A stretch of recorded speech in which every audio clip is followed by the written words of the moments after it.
And there's a new national poll just out tonight. Brand new national poll out today. Take a look at this. Biden versus Trump. What do they find? In the latest national general election matchup, according to a new USA Today Suffolk University poll. Every 4 years, the national spotlight focuses in on the national polling for the presidential race. Who's up, who's down, how close is the race, is the polling right? The conversation really hit a fever pitch after the result of 2016 caught basically everyone by surprise. Hillary Clinton has called Donald Trump to concede the race. The 2020 election has drummed up kind of similar questions about national polls. If they couldn't get 2016 right, what makes you think 2020 would be any different? But the national polls in 2016 were right, if you look at the popular vote. But we don't elect our leaders based on a national popular vote, so why even poll nationally?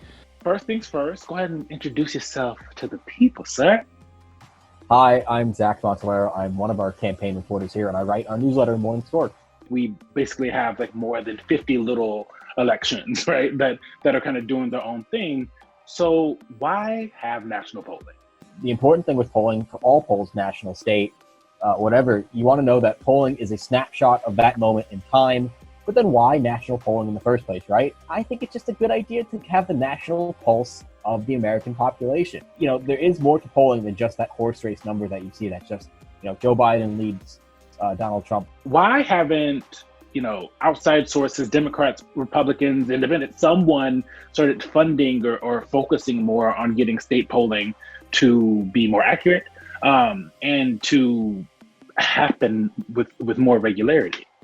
Yeah, so the real reason why you don't see a lot of more polls is that polling ain't cheap. It's expensive to do polls, and it's only gotten more expensive. You know, right now, largely in the media and in the industry, and this is changing, but right now, what's still considered the gold standard of polling is polls that are conducted via live interview. That somebody calls you up, says, "Hi, I'm so-and-so from so-and-so. I'd like to ask your opinion on a question."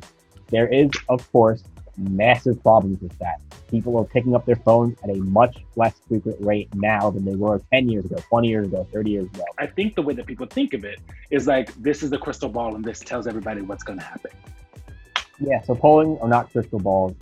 It's tough. You should never look at one poll and assume that poll is 100% correct, even if it's the day before election day. That's why you should never really look at one poll and be like, this one poll tells the truth. You should look at them as a collective. On the national level, there's more to this polling than the horse race. There's more than just the presidential race. It's really, really important that reporters know and the American public knows what their fellow citizens feel about things in this world. What would an average citizen really need a national poll for, right? Like, what would they do with it, right? So like, it feels like it is more for us to do our job better. Yeah, I mean, polling for everybody, right? Like, I think you should know, you as an American citizen and you as a voter, should know what your fellow voters think about a whole range of things, be it healthcare, immigration, gun control, climate change, all these issues. I think it's important to generally know the pulse of a topic on the subject. You know, we all, reporters, voters, elected officials, everybody kind of gets stuck in feedback loops at times all. So you should probably look at these polls just to kind of a gut check for yourself too. Same as reporters do it as well.